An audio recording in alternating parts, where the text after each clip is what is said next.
तुम्हाला माहिती आहे का? वर्षातील असा एक महिना आहे ज्यात लग्न, गृहप्रवेश, मुंज सगळे थांबतात.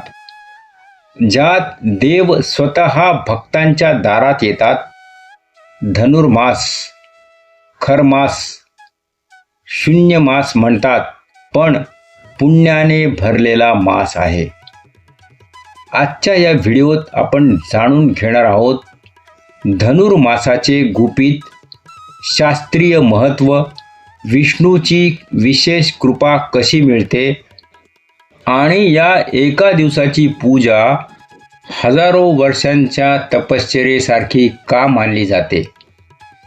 व्हिडिओ शेवटपर्यंत नक्की पहा, कारण शेवटी मी एक असा उपाय सांगणार आहे जो धनुर्मासात केल्यास आयुष्य बदलतो. सर्वप्रथम धनुर्मास म्हणजे नेमकं काय याबद्दल संपूर्ण माहिती मी आता देतो. धनुर्मासाच्या काळात सूर्य धनु राशीत प्रवेश करतो, यालाच धनु संक्रांती असे म्हणतात. जेव्हा सूर्य मकर राशीत प्रवेश करतो तेव्हा येते मकर संक्रांत आणि धनुर्मास संपतो. मग याला खरमास किंवा शून्य मास का म्हणतात? काही प्रदेशात या महिन्यात विवाह, गृहप्रवेश, नवे उद्योग, शुभारंभ करत नाहीत, म्हणून लोक याला अशुभ म्हणतात. पण शास्त्र काय सांगते? अग्निपुराण, स्मृती मुक्तावली यामध्ये स्पष्ट सांगितलं आहे, हा काळ लौकिक कर्मासाठी नाही तर ईश्वर साधनेसाठी आहे. आता धनुर्मासाचे शास्त्रीय आणि पौराणिक महत्त्व मी तुम्हाला सांगतो. पांचरात्र आगमातील कथा. धनुर्मासाचे महात्म्य 4 अध्यायात वर्णिले आहे. ही कथा आहे हंसावतारातील भगवान विष्णू आणि ब्रह्मदेव यांच्यातील संवादाची.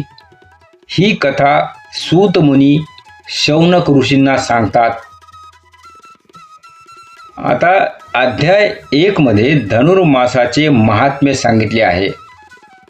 धनुर्मासात केलेली जप, उपवास, स्नान, विष्णू पूजा हजारो वर्षांच्या तपश्चर्ये इतके पुण्य देते. दुसऱ्या अध्यायात राजा सत्यसंधाची कथा आहे. राजा सत्यसंध सामान्य राजा होता, पण त्याची अपार श्रद्धा होती. त्यांनी धनुर्मास व्रत, पहाटे स्नान आणि विष्णू नाम स्मरण केले. फलश्रुती सांगते, राजाला वैकुंठ प्राप्ती झाली आणि जन्म मरणाच्या फेऱ्यातून मुक्ती मिळाली. आता धनुर्मासात काय करावे सोप्या शब्दात सांगतो. सकाळची पूजा अत्यंत महत्त्वाची आहे. धनुर्मासात ब्राह्म मुहूर्तात पहाटे 4 ते 6 या दरम्यान विष्णू पूजा, तुळशी समोर दीप, नामस्मरण केल्यास विशेष पुण्य मिळते. कोणते मंत्र जपावेत?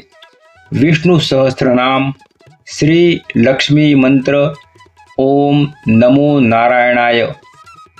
विशेष नैवेद्य मूग डाळ. धनुर्मासात मूग डाळीचा नैवेद्य अतिशय प्रिय मानला जातो. मूग डाळ अर्पण केल्यास लक्ष्मी कृपा अखंड राहते शास्त्रवचनाप्रमाणे. तिसरा अध्याय सांगतो दान, सेवा, वस्त्रदान, अन्नदान यांचे महत्त्व. अन्नदान म्हणजे सर्वोच्च पुण्य. भुकेल्याला अन्न देणे म्हणजे थेट श्रीहरीच्या चरणी पोहोचणे. धनुर्मासात केलेले एक अन्नदान जन्मोजन्मी पुण्य देते. आता वैकुंठ एकादशी म्हणजे मोक्षद्वार याबद्दल माहिती जाणून घेऊया. धनुर्मासातील शुक्ल पक्षातील एकादशी म्हणजे वैकुंठ एकादशी. दक्षिण भारतात स्वर्ग वाट किंवा मोक्षद्वार उघडले जाते. हजारो भक्त श्री विष्णू दर्शनासाठी येतात.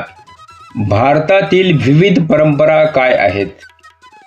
केरळमध्ये धनुमासम हा स्वतंत्र महिना आहे. तामिळनाडूमध्ये मार्गशीर्ष किंवा मार्गळी म्हणतात. महाराष्ट्र आणि कर्नाटकात मार्गशीर्ष, उत्तर भारतात पौष. आता अंतिम संदेश हा आहे, धनुर्मास हा अशुभ नाही, तो आत्मशुद्धीचा काळ आहे. या एका महिन्यात जर मनाने विष्णूची पूजा केली तर आयुष्याला दिशा मिळते.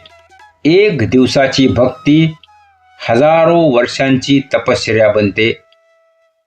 जय श्री विष्णू, जय लक्ष्मी माता.